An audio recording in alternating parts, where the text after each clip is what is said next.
ಬೆಂಗಳೂರು ಗ್ರಾಮಾಂತರ ಜಿಲ್ಲೆ ದೇವನಹಳ್ಳಿ ತಾಲೂಕು ಕುಂದಾಣ ಹೋಬಳಿ ರಾಮನಾಥಪುರ ಗ್ರಾಮದ ಶ್ರೀರಾಮ ಸೇವಾ ಟ್ರಸ್ಟ್ನಿಂದ ಶ್ರೀ ಆಂಜನೇಯ ಸ್ವಾಮಿ ದೇವಾಲಯದಲ್ಲಿ ಶ್ರೀರಾಮ ಕಲ್ಯಾಣ ಮಂಟಪ ಉದ್ಘಾಟನೆ ಹಾಗೂ ಶ್ರೀ ಸೀತಾರಾಮ ಕಲ್ಯಾಣೋತ್ಸವ ಸಮಾರಂಭ ನಡೆಯಿತು. ಮನಸ್ಸು ಹಾಗೂ ಆತ್ಮಸಾಕ್ಷಿ ಒಪ್ಪುವ ಜನಪರ ಕೆಲಸಗಳನ್ನ ಮಾಡುತ್ತಾ ಫಲವನ್ನ ಭಗವಂತನಿಗೆ ಬಿಡೋಣ, ಹೊಗಳಿಕೆ ತೆಗಳಿಕೆಗೆ ಸಮಾನ ಸ್ಥಾನ ನೀಡುವುದನ್ನ ರೂಢಿಸಿಕೊಳ್ಳೋಣ. ಶ್ರೀರಾಮ ಪರಮ ಭಕ್ತ ಆಂಜನೇಯ ಸ್ವಾಮಿ ಸನ್ನಿಧಾನದಲ್ಲಿ ಕಲ್ಯಾಣೋತ್ಸವ ಬಹಳ ಅದ್ದೂರಿಯಾಗಿ ಮೂಡಿ ಬಂದಿದೆ. ಮಾಜಿ ಕೇಂದ್ರ ಹಾಗೂ ಈ ಭಾಗದ ಸಚಿವರಾದ ಕೆಎಚ್ ಮುನಿಯಪ್ಪ ಅವರು ಒಕ್ಕಲಿಗ ಸಮುದಾಯದ ಏಳ್ಗೆಗೆ ಶ್ರಮಿಸಿದ್ದಾರೆ. ಅವರ ಅನುಪಸ್ಥಿತಿಯಲ್ಲಿ ನೆನಪು ಮಾಡಿಕೊಳ್ಳಲಾಗಿದೆ.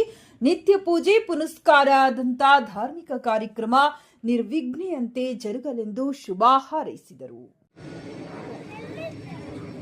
ಇಂದಿನ ಈ ಕಾರ್ಯಕ್ರಮ ಬಹು ಸಂಭ್ರಮದಿಂದ, ಭಕ್ತಿಯಿಂದ, ಶ್ರದ್ಧೆಯಿಂದ ನೆರವೇರ್ತಾ ಇದೆ. ಆದಿಚುಂಚನಗಿರಿ ಮಹಾಸಂಸ್ಥಾನ ಮಠಕ್ಕೂ ನಮ್ಮ ಕೊಯ್ರಾ ಮತ್ತು ರಾಮನಾಥಪುರಕ್ಕೂ ಒಂದು ಅವಿನಾಭಾವವಾದಂಥ ಸಂಬಂಧ ಉಂಟು. 1800 ವರ್ಷಗಳಷ್ಟು ಇತಿಹಾಸವುಳ್ಳಂತ ನಿಮ್ಮ ಆದಿಚುಂಚನಗಿರಿ ಮಹಾಸಂಸ್ಥಾನ ಮಠಕ್ಕೆ ಇದುವರೆಗೂ ಕೂಡ 71 ಜಗದ್ಗುರುಗಳು ಆಗಿ ಹೋಗಿದ್ದಾರೆ.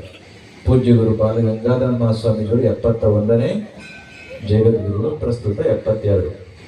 ಈ ಸಂದರ್ಭದಲ್ಲಿ ಬೆಂಗಳೂರು ಅಂತಾರಾಷ್ಟ್ರೀಯ ವಿಮಾನ ನಿಲ್ದಾಣ ಯೋಜನಾ ಪ್ರಾಧಿಕಾರದ ನಿರ್ದೇಶಕ ಪ್ರಸನ್ನ ಕುಮಾರ್, ಬ್ಲಾಕ್ ಕಾಂಗ್ರೆಸ್ ಅಧ್ಯಕ್ಷರಾದ ಕೆಸಿ ಮಂಜುನಾಥ್, ದಿನ್ನೂರು ವೆಂಕಟೇಶ್, ಹಿರಿಯ ಮುಖಂಡ ಜಗನ್ನಾಥ್, ಲಕ್ಷ್ಮೀನಾರಾಯಣಪ್ಪ, ವಿಜಯಪುರ ಮಂಜುನಾಥ್, ಬಿಜೆಪಿ ಮಾಜಿ ಜಿಲ್ಲಾ ಪ್ರಧಾನ ಕಾರ್ಯದರ್ಶಿ ಎಚ್ಎಂ ರವಿಕುಮಾರ್, ನಾಗೇಗೌಡ, ವಿಎಸ್ಎಸ್ಎನ್ ನಿರ್ದೇಶಕ ಮುನಿಗೌಡ, ಸುಬ್ಬೇಗೌಡ, ರಂಗಭೂಮಿ ಕಲಾವಿದರಾದ ಸಂಘದ ಅಧ್ಯಕ್ಷ ಕೆಂಪಣ್ಣ, ಜೆಸಿಐ ಮಾಜಿ ಅಧ್ಯಕ್ಷ ಶಿವಾಜಿಗೌಡ, ಖಾದಿ ಬೋರ್ಡ್ ಮಾಜಿ ಅಧ್ಯಕ್ಷ ಶ್ರೀನಿವಾಸ್, ಬಿಜೆಪಿ ವೆಂಕಟೇಗೌಡ, ವೆಂಕಟಗಿರಿ ಕೋಟಿ, ರಾಮಚಂದ್ರಪ್ಪ, ಗೋಪಾಲಗೌಡ, ನಾರಾಯಣಸ್ವಾಮಿ, ಮೋಹನ್, ಶ್ರೀನಿವಾಸ್, ಜಯರಾಮ್, ಶ್ರೀರಾಮ ಸೇವಾ ಟ್ರಸ್ಟ್ ಪದಾಧಿಕಾರಿಗಳಾದ ಗ್ರಾಮಸ್ಥರು ಹಾಜರಿದ್ದರು.